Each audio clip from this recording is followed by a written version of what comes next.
While Japan is often written off by foreign investors, particularly with concerns around growth, Sophie, you, on the other hand, have a much more optimistic view.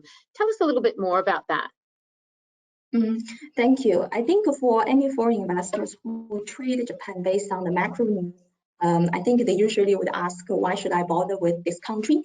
In fact, actually, they sold virtually all that they have bought since the beginning of Abenomics story in 2012.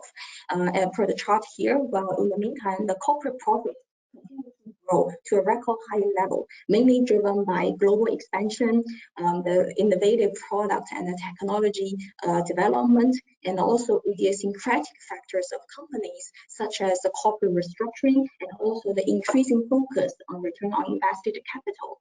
Moreover, in each sector, we've seen that the gap between the winners and the losers continue to widen.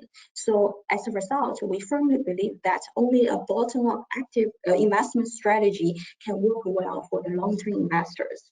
So I just want to convey this message that you are not really investing in the GDP of Japan, but only a slice of the growing profit.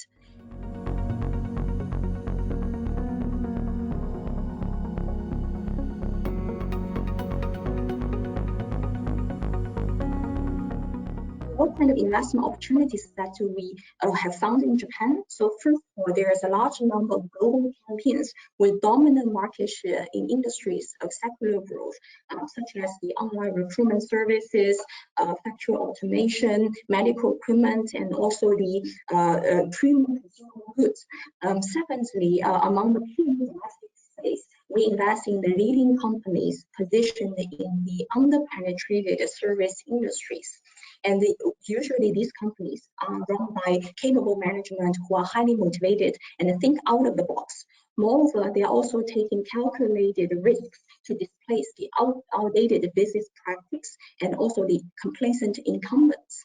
As you can see, the charts on this slide, there are a number of services in Japan which are still quite underpenetrated, like e-commerce, cashless payment, cloud services, but these are the proven business models in other developed markets.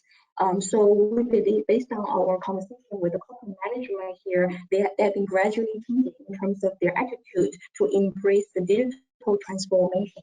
And then one more point to highlight is that actually for the companies that we invest in, not only can they grow at a relatively high pace, but also their growth visibility is also very high, mainly due to the lack of competition in Japan, which is quite unique if we compare it with the United States or China.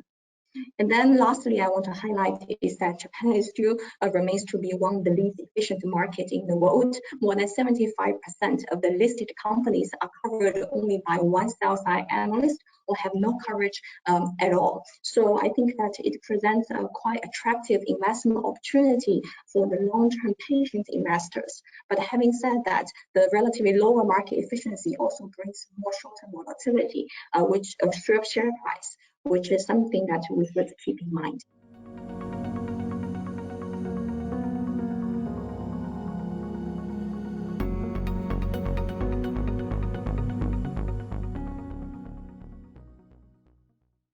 FSM1 助你為視全球投資致富。